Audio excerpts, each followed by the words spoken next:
오늘 본문 시편 140편 1절에서 12절까지 말씀입니다.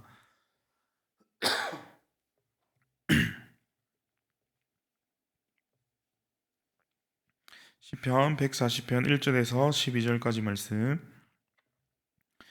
주님, 악인에게서 나를 건져주시고 포악한 자에게서 나를 보호하여 주십시오. 그들은 속으로 악을 계획하고 날마다 전쟁을 준비하러 모입니다. 뱀처럼 날카롭게 혀를 버린 그들은 입술 아래에는 독사의 독을 품고 있습니다. 주님, 악인에게서 나를 지켜주시고 포악한 자에게서 나를 보호하여 주십시오. 그들이 나를 밀어서 넘어뜨리려 합니다. 오만한 사람들이 나를 해치려고 몰래 덕과 올가미를 놓고 길목에는 그물을 치고 나를 빠뜨리려고 함정을 팠습니다. 그러나 나는 주님께 아뢰기를, 주님은 나의 하나님이십니다. 주님, 나의 애원하는 소리에 귀를 기울여 주십시오 하고 말하였습니다. 내 구원의 힘이신 주 하나님, 전쟁을 하는 날에 주님께서 내 머리에 투구를 씌워 보호해 주셨습니다.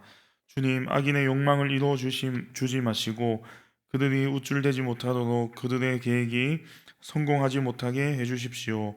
나를 에워싸고 있는 자들이 승리하지 못하게 해주십시오.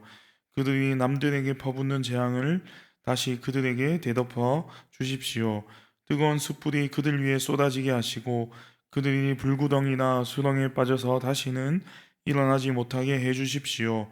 혀를 놀려 남을 모함하는 사람은 이 땅에서 버젓이 살지 못하게 해주십시오. 폭력을 놀이 삼는 자들에게는 큰 재앙이 늘 따라다니게 해주십시오. 주님이 고난받는 사람을 변호해 주시고 가난한 사람에게 공의를 베푸시는 분임을 나는 알고 있습니다. 분명히 의인은 주님의 이름에 찬양을 돌리고 정직한 사람은 주님 앞에서 살 것입니다. 아멘. 오늘 계속해서 우리가 읽은 이 시편 말씀은 악인의 행위를 심판하기를 간구하는 기도시입니다. 먼저 1절부터 5절까지는 악인으로부터의 보호를 요청하는 기도를 하고 8절에서 11절까지는 악인들에게 재앙이 닥치기를 청하는 기도를 하고 있는데요. 오늘 시편 본문을 통해 주시는 말씀은 무엇인지 함께 생각해 보겠습니다. 먼저 1절 말씀에 다윗은 악인과 포악한 자에게서 자신을 건져내고 보호해 달라고 요청을 하고 있습니다. 그러면 다윗이 말하고 있는 악인들은 어떻게 다윗을 괴롭히고 있습니까?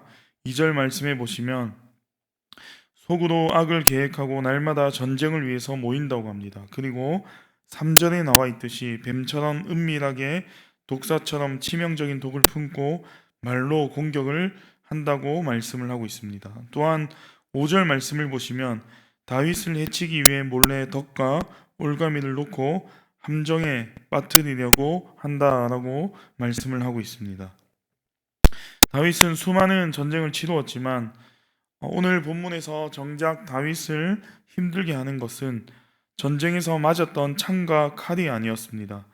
방금 말씀에 나와 있는 것처럼 숨어서 다윗을 해하려는 자들의 음모와 날카로운 비방이 다윗을 힘들게 했다는 것이죠. 오늘날 살아가는 저와 여러분도 마찬가지입니다. 육체적인 고통보다 더 힘든 것이 정신적인 고통입니다. 살아가면서 없는 사실을 지어내서 모함을 당하거나 자신 몰래 함정을 파는 사람들을 만날 때가 있습니다. 시기와 질투로 인해서 따돌림을 당하고 잘못된 정보로 인해서 곤혹을 치를 때가 있다는 것이죠. 그리고 그럴 때 우리도 다윗과 같이 억울한 마음이 들고 분노가 생기고 두려운 마음이 들게 된다는 것이죠. 그러면 이럴 때 우리는 하나님 앞에서 어떻게 해야 할까요? 계속해서 나오는 다윗의 기도를 통해서 우리가 답을 찾을 수 있습니다. 6절 말씀해 보시면 다윗은 자신의 억울한 상황을 두고 하나님께 기도합니다. 주님은 나의 하나님이십니다. 주님, 나의 애원하는 소리에 귀를 기울여 주십시오. 다윗은 어려운 상황 속에 어떻게 했습니까? 가장 먼저 하나님을 바라보았습니다. 주님은 나의 하나님이십니다. 이 고백이 다윗을 살게 했습니다. 그래서 계속해서 7절에 이렇게 고백하고 있습니다. 내 구원의 힘이신 주 하나님, 전쟁을 하는 날에 주님께서 내 머리에 투구를 씌워 보호해 주셨습니다. 고대 전쟁에서 머리는 가장 중요하고 치명적인 급소였습니다. 그런데 하나님께서 수많은 전쟁 가운데 다윗의 머리에 투구가 되셔서 보호해 주셨다는 것이죠. 이처럼 다윗은 전쟁터에서 자신을 지키신 하나님이 지금 비방과 모함이 난무하는 영적인 전쟁터 속에서도 자신의 머리를 가려주시고 보호해 주실 것을 확신하고 있는 것입니다.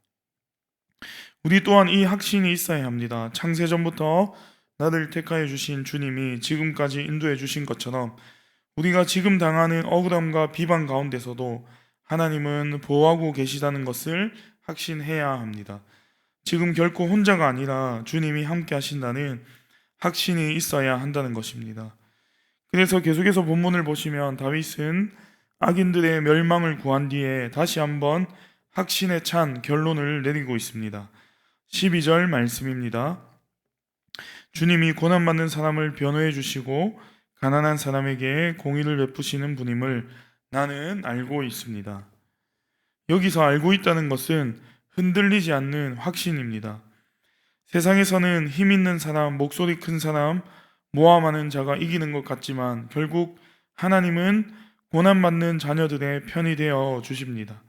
하나님이 재판장이 되어 주셔서 결국 의인들이 승리하게 될 것을 다윗은 확신하고 있었던 것입니다. 오늘도 우리가 살아가면서 아니면 앞으로 살아가면서 오늘 다윗이 처한 상황을 맞이할 때가 있을 것입니다. 사람들의 말로 인해서 모함으로 인해서 우리가 억울함을 당할 때가 있다는 것이죠. 그럴 때 오늘 말씀을 기억하시기 바랍니다. 내가 사람을 찾아가서 해명하기보다 똑같이 악으로 그 다음에 모함과 비방으로 갚기보다는 주님이 나의 하나님이심을 알고 반드시 승리하게 하실 하나님을 믿은 다윗과 같이 기도하시길 바랍니다. 하나님께서는 여러분의 기도를 들으시고 이전에도 그랬듯이 오늘도 여러분의 투구가 되어서 여러분의 머리를 보호해 주실 것입니다. 그래서 온갖 악한 말과 모함도 여러분을 흔들 수 없을 것입니다. 오늘도 이 주신 말씀을 붙들고 담대하게 승리하며 살아가시는 저와 여러분 되시기를 주님의 이름으로 축복합니다. 아멘. 기도하겠습니다. 하나님 감사합니다. 오늘도 새날을 허락하여 주시고 말씀을 통해 깨닫게 하시니 감사합니다. 오늘 말씀을 통해 주님이 나의 하나님이시고 나의 머리를 보호하시는 분임을 다시 한번 깨닫게 되었습니다. 그래서 세상의 악한 말과 모함으로 나를 넘어뜨리려 하는 악한 자들 가운데서도 나를 보호하심을 다시 한번 깨닫게 되었습니다. 이 말씀을 믿음으로 담대히 하나님께 우리의 억울함을 호소하고 기도하여서 하나님께 우리의 모든 삶을 맡기게 하여 주시옵소서. 그래서 마음에 평안함을 주시고 기쁨이 넘치게 하여 주시옵소서. 오늘도 간절한 기도의 제목으로 주님 앞에 나왔습니다. 지금도 눈물의 골짜기를 지나고 있는 성도님들의 기도를 들어주시고 회복의 은혜, 치유의 은혜가 있게 하여 주시옵소서. 교회 연말 행사들 가운데 함께하여 주셔서 은혜가 풍성한 시간들 되게 하여 주시옵소서. 오늘도 우리의 삶을 주님께 맡겨드립니다. 이 모든 말씀 예수님의 이름으로 기도드립니다. 아멘.